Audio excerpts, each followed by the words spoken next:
All right, welcome to another episode of Around the County with Supervisor Jim Desmond. I'm Miles Himmel alongside County Supervisor Jim Desmond, and we got a special guest here today, Angie Weber, the owner of Cowboy Star. If you know Cowboy Star, I'm going to have you tell people if they don't know, but it's a fabulous steakhouse, probably the best in San Diego County. But Angie, if for people not familiar, how do you describe your restaurant? Yeah, so I'm actually a fourth generation San Diegan. So all my family and friends are from here and are from out in East County. And back in 2008, my husband John and our partner Chef Victor and I decided that we were going to bring a little bit of the country downtown. And so we opened a restaurant and butcher shop called Cowboy Star. And 2019 was pretty rough, but the neighborhood there was, rallying around us, and we made it through that time. And we've been really fortunate. We have most of our staff has been with us for all 12 years. So they have a lot of, sense of ownership and investment in the company as well. Back in 2018, we started saving for a remodel. Restaurants tend to get a little old and abused after time, so we wanted to, update. So we closed January 1st, 2020, and we were closed until February 11th, and we put another $500,000 into our building, opening up like the front of it and making it a little more open and airy and a bigger bar space. And of course, unforeseen construction costs. So we reopened on February 11th, and the neighbors were just ecstatic. It's always a big concern when you have an iconic neighborhood restaurant like that, if you make a change that they're not going to like it, and they loved it. So we were so happy, and things were going really well. And then March 17th hit. And for most of us in the industry, it's the worst day of my 20 plus year career working in restaurants.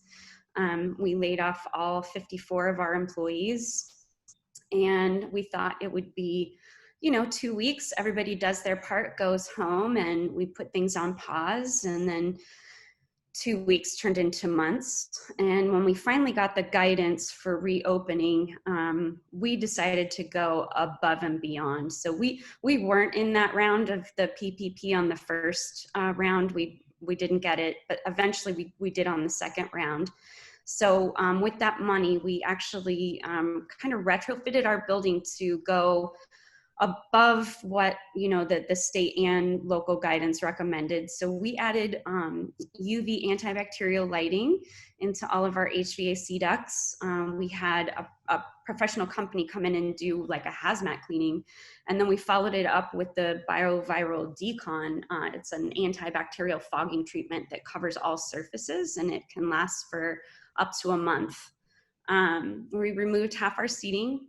We permanently installed glass panels that hang from the ceiling to separate the guests, the booths, and the different tables.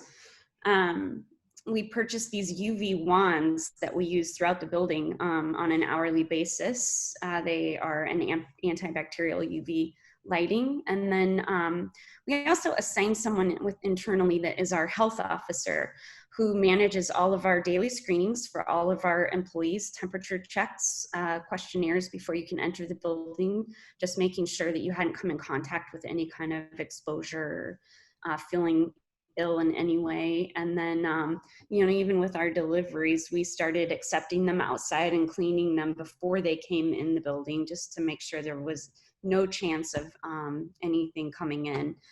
And, we required everyone, front and back of the house, our guests, everyone, to wear masks. The only time you're allowed to take them off is if you're sitting at a table dining.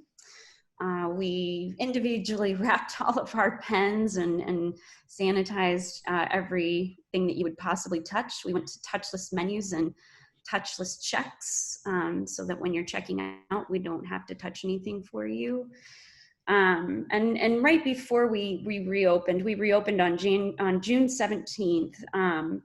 We had a health inspection. We were monitored by our health department here in San Diego, and they run a very tight ship there.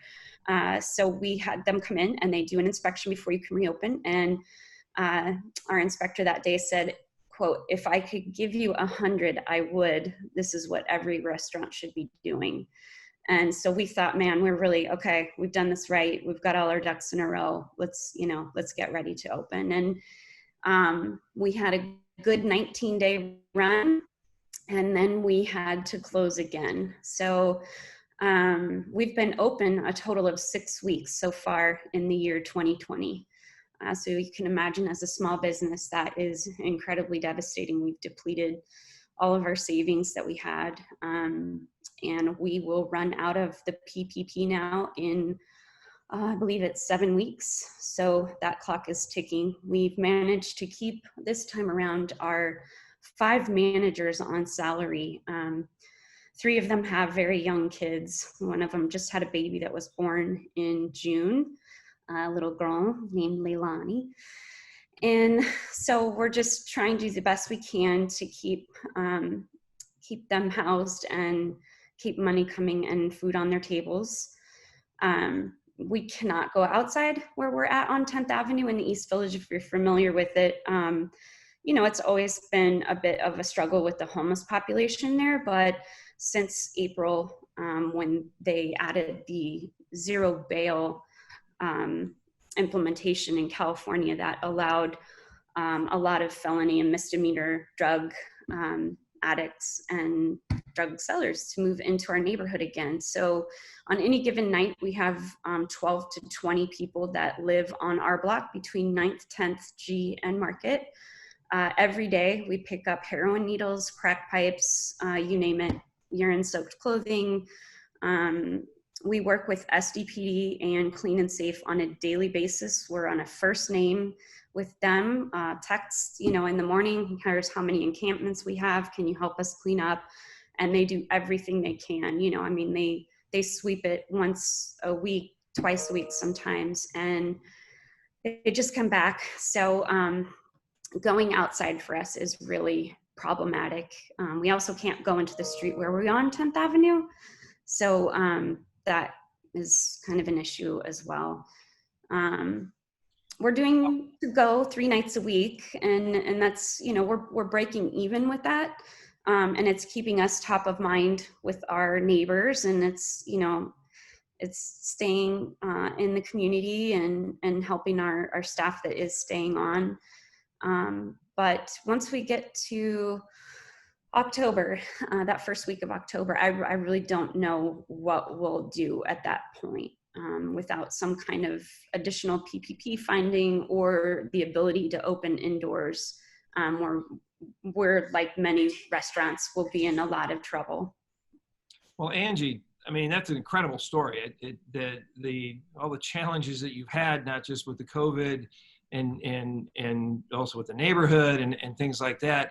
It's very compelling, and I could just say wow to what you've done as far as trying to keep safe. With the ultraviolet precautions and having a health manager and how you passed your inspection with flying colors, and it's just incredible. And I think what we've heard from many business owners is primarily the frustration of no guidance. It's like, how do you get to the next level? After you've done everything and invested your life and your all your emotions and everything else into this business, that it's just that you don't know. And I think that's been very one of the biggest frustrations that we've had with the state and with the governor, because he's the one who comes out with all the guidance and things like that. And my office, we've always been trying to push, opening up safely, and you're absolutely doing that. And but we still have to deal with the virus. We did have an uptick in the number of cases. We did a lot more testing. There was an uptick there. But I think if businesses are following the protocols, particularly to the degree you're following, you should not be punished for a few bad actors that it's out there. And unfortunately, there has been a few, and instead of using a scalpel and going after those, the governor came out with a broad brush and kind of a grenade and said, okay, everybody that's in this boat has to shut down. I know one of the things that we're trying to do with these podcasts is get your stories out there and to the governor and to the public and even the county health officials who we're trying to do our best as well to try to keep you open. Is there any message you want to give, you'd say to the governor or to the health officials or anything like that, that you want to add to? Yeah, we definitely feel, and I know we're not the only ones, we do feel abandoned. We feel abandoned by the governor, and we feel abandoned by the health officials because, we went out further than anyone asked us to on our own, knowing that that was the right thing to do. And instead of that being taken into consideration, we were just, baby bathwater thrown out. And it's, it feels incredibly unfair. I've been a lifelong Democrat, and I'm looking at what some of my leaders that I voted for, Governor Newsom in particular, and I hate myself for it. I'm incredibly disappointed with his leadership. I think that he's, really worried about his party politics and isn't worried about what, it's like for business owners, small business owners. There's Home Depot's fine, but Yeah. we're not that big. Yeah. Well, and the Home Depot and Costco, they're great companies, but they've thrived, and same with Walmart. They can get thousands of people through those businesses a day, and probably touch more products and things like that than they would in a restaurant. The fact that you're wrapping your pens and you're wrapping your utensils and things like that, it's just kind of chilling to know that you're still shut down in this pandemic. And our office, we've been trying to keep knocking on the door. I know it's, we send letters to the governor, and we send, requests for more local control. We're going to continue to do that. Our next Board of Supervisors meeting, unfortunately, is now until September 15th. But in the meantime, we're trying to do press conferences. I think we have a press conference on Monday with some folks like yourself, and we want to get the businesses, your stories out there. And you said, so you kept 5 people on. How many did you have to lay off? We had 54 employees on March 17th. So 49 we laid off. Yeah. Some of those people, they're the sole breadwinners in their family. And, it was great that they were able to get that extra money, via the CARES Act and the extra $600. But, a lot of these people, they're career restaurant people. They make good money, and, their families rely on them. It's not cheap to live in California, and especially not in San Diego. And, for them to be out of work and trying to rely on a minimal amount of unemployment it's not going to last. They need their jobs back. They need to be able to put food on their table, send their kids to school. And it's very sad, and I'm very worried for them. Our staff actually is a little older than your average restaurant. And so, they don't have these ability to just, pick up and move to a different state, or, jump into a new career tomorrow, or things like that. Well, Miles, do you have a little follow-up question or some follow-up questions here? Yeah, I mean, Andy, and I don't want to make it all depressing here, but some of this is just the reality of it. How hard was that to lay off those folks? And I mean, are you still in contact with them, hoping one day? Oh my gosh, all the time. Yep. So that day, March 17th, I will say this, I've opened many restaurants in my career, and it was the first time I've ever had to close one.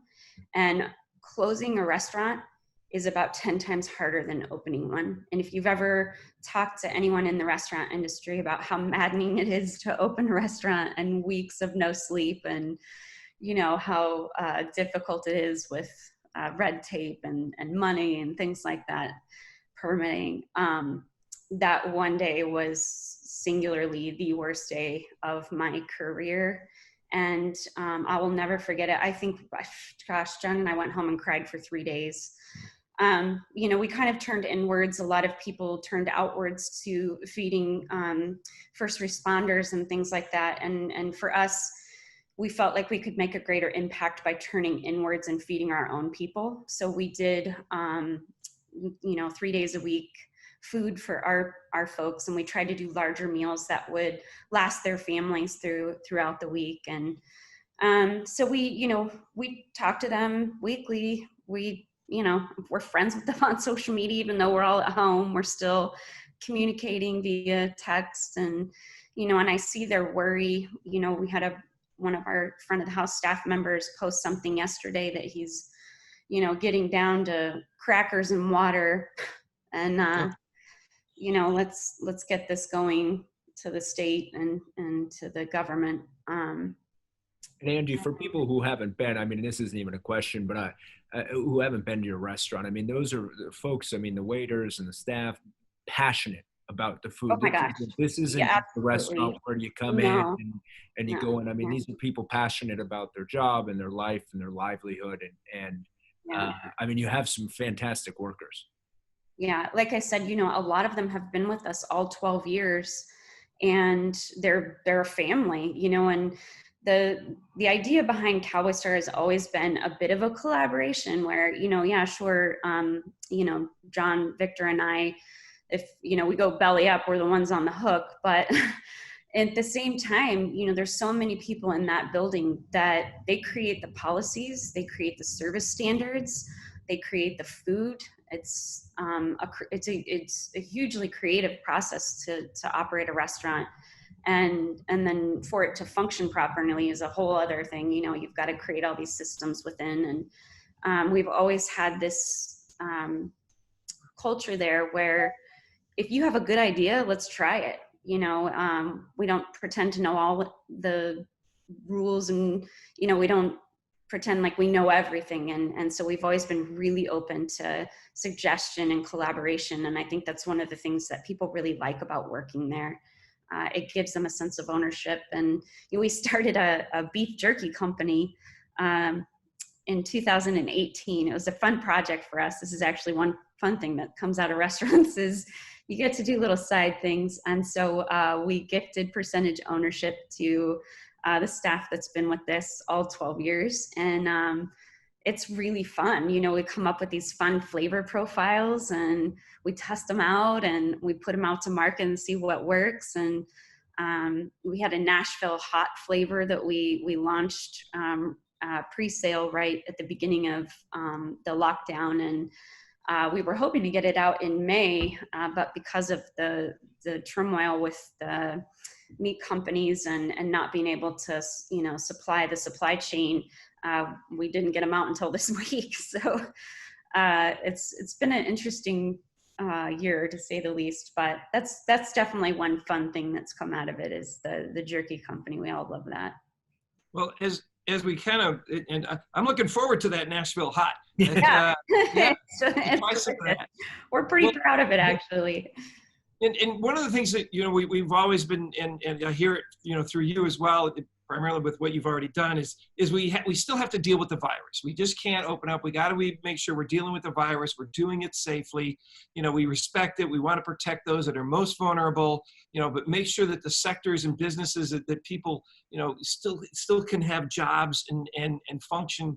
We have to learn to function with the virus and minimize as much risk as possible. And it sounds like you're really trying to do that. And I'm going to try to, keep pushing for businesses to open safely, yours included. And if we can just keep, we're going to try to get more stories like yours out there so that people understand, how this negative effect of just blanketing these shutdowns, how this hurts people. Sometimes it seems like the cure for the virus is actually worse than the virus itself in some areas. And so I would agree with that.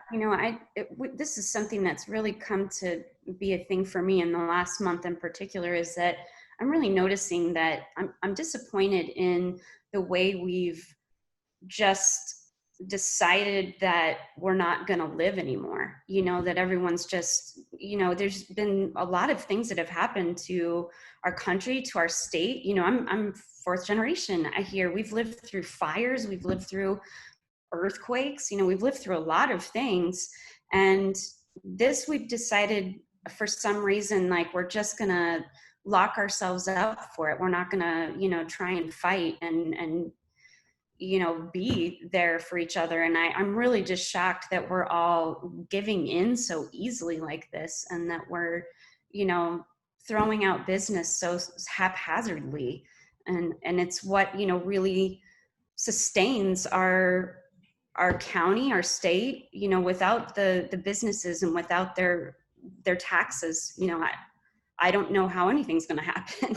Yeah, you're right. Well, Miles, do you want to kind of close us up here? Well, I was going to kind of let Angie, we're going to try and get you back open. And I know you said it's, you know, you've got 6 or 7 weeks and then who knows, but in the meantime, you are open. And if people want to go get food, tell us. You said you were making fried chicken right now? Yeah. So we do 3 nights a week right now. On Tuesday night, we have kind of a rotating home style type dinner. So this week we did bacon wrapped meatloaf, which is a neighborhood favorite. Wow. And on Fridays, we do our infamous fried chicken. It was a Sunday special that we would run once a month, and people would line out the door at 4 p.m. to get in for the fried chicken. And then on Saturdays is our big steak night. So any of the steaks are available with lots of different sides and sauces. And we're also doing cocktails to go now, which is, we're really appreciative that the ABC here in the state has allowed us to do that. And we hope they continue to do that for people that are, you know, limited in operation. And so that's, you know, what we're doing at the restaurant. And then of course there's the Jerky company. We have shopcstar.com is where you can pick up our beef jerkies that we sell. We have 5 different flavors. We have our Wagyu, which is our core cult favorite that everyone loves. And then the Nashville Hot, of course. And my personal favorite is the chimichurri. I love that one. It's a steak sauce that we have. So we made a jerky out of that one. And then a bourbon peppercorn. And then we also have one that we did as a collaboration with Carl Strauss for their 30-year anniversary. So it's a steakhouse stout jerky. It's kind of fun. Wow. Well, Angie, I appreciate you coming on. Go get the food for folks listening right now. And Supervisor. Cowboystar.com. Yeah. All right. Well, thank you, Angie. We wish you the best.